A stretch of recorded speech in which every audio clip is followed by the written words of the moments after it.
Okay, this is part two, I think, of Devolution and Dystopia video I did a little while ago.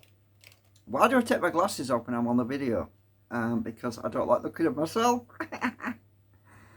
on the phone. No, it's most of the time I'm looking at the computer screen over there, and I need to rest my eyes sometimes. I need to just look at something else, or not look at anything really.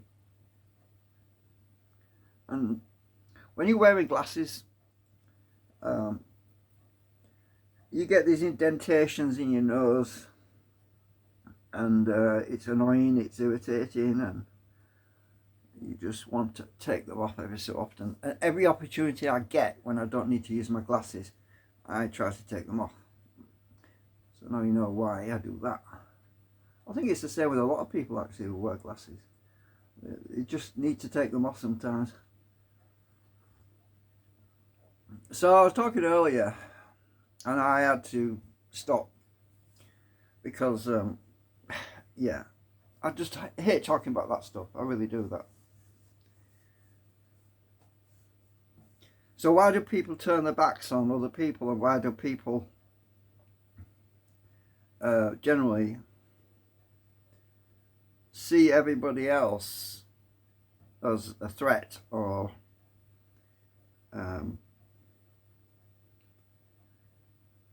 they say, well, they usually just say something simple like, I don't like people, I like animals. When they say that, what they're actually talking about is they like cats, they like dogs, they like budgies, they like pet hamsters, they like harmful animals, little animals that don't do anyone any harm. Things that they see in them, qualities of compassion and love. And cats give a lot of love, dogs give a lot of love. Well, to their owners at least. They do tend to bark a lot, but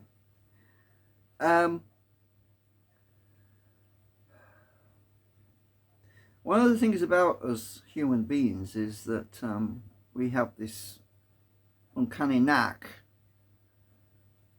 for saying something that offends somebody else. We might not consider it at the time ourselves as being an offence or an attack against someone, but people have a congruence, a deep-seated set of values, and everybody's values are different. So when you talk about what your personal values are, and you talk about your personal preferences about certain things, that often conflicts with the person who you're talking to. Why is it then that people get along so well with the pet dog and the pet cat? It's because they don't talk, because there's no verbal conflict, there is no, it's just a physical thing, it's just a, they don't actually say anything to you as in, oh, I love my owner, I love my daddy or my mummy, because let's face it, most people that keep their pet dog or pet cat will call it their little child or their baby. I think the common term is, oh, it's my baby. So they see something in these little creatures that is not marred or discoloured by verbal inconsistencies or verbal conflict in any way. They just see the animal or the pet or for what it is. They just see its physical and its emotional responses, as in cat cuddles up to you, and the dog licks your face, but you might sit on your shoulder. So I mean, we simplify it. It's very simple. It's not complicated. It's not There's no verbal conflict there. There's nothing there to mar that situation, nothing to conflict with it. So people tend to hold on to that. They grasp a hold of that because they feel comfortable with it, and it makes them feel good, and it makes them feel happy because they find something in that relationship with their pet that they can't find in another human.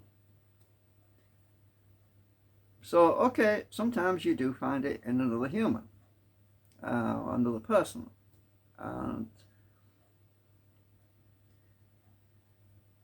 But it doesn't take much to create some friction, some, can we talk about this tomorrow sort of thing?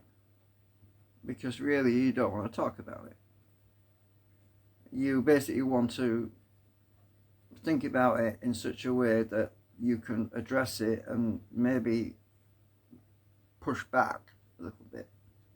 Because at the time you're vulnerable and you feel like you are being invaded, your private space is being impinged upon, and you need to step back from it.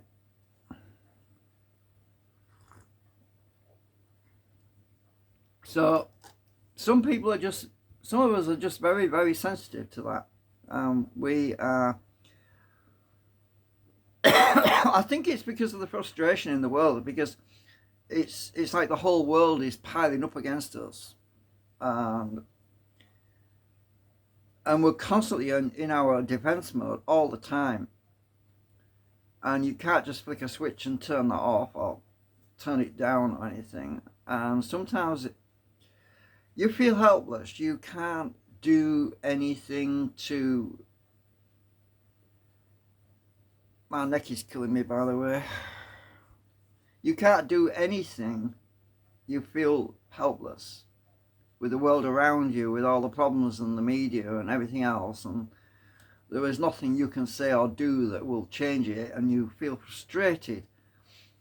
But then you come across a person who you see possibly as being not really a friend, but somebody you're in conversation with, and it's almost like you can just vent onto them your frustrations. So that person becomes your outlet,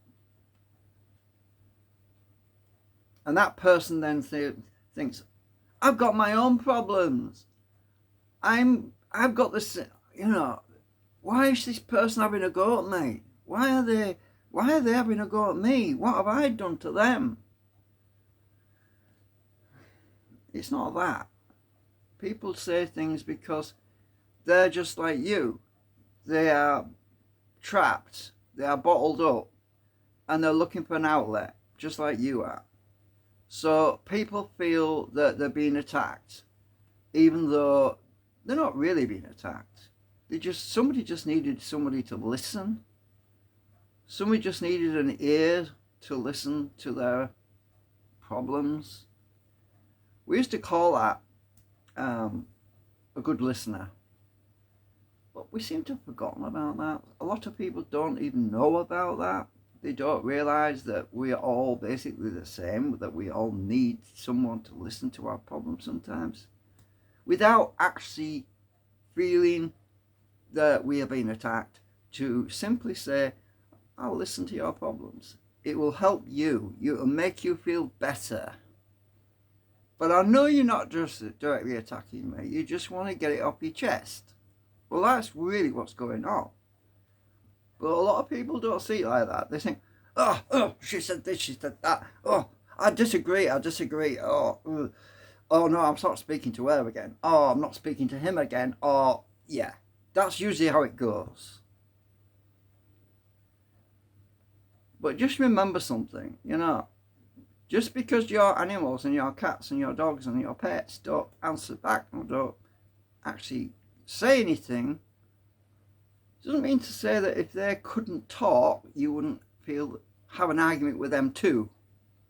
Because I'm pretty sure there's a few cats out there and a few dogs out there who would be rather complaining about this food doesn't taste right. I want that one. I don't want to eat this. I want to eat that. You know, if they could talk, they would be laying it on thick about what they really wanted to eat. And oh yeah, they'll sit there begging, and you think, oh, you're hungry, and you go and get a tin of food out, and the dog's saying, oh God, this stuff again. Yeah. Oh God. Not this again. I wanted to eat that stuff I had last week. It was so yummy. But the dogs can't talk and the cats can't talk. And so we just go along in complete bliss and ignorance that our cats and dogs love us. But no, not really. Well, they do love us, but they're just grateful to get fed, basically. Dogs are very instinctive. They don't think like us at all. They regard us as hunter-gatherers and providers, and as long as we provide, they're happy. Well, it's when you don't provide that they can turn, yeah, just turn. A starving dog might have loved you once.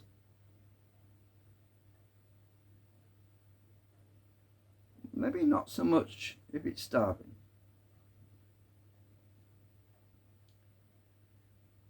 So just remember something, human beings, we are all human beings on this planet. We are in a human body. We are all subjected to the same nastiness that we're being plonked into when we're born on this planet.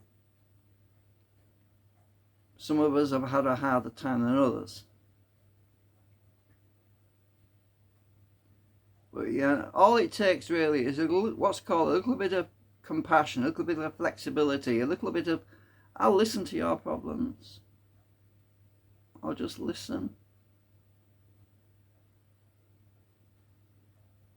But don't take it all to heart, you know. Because sometimes people just want to vent. They just want to get it off their chest. That's it.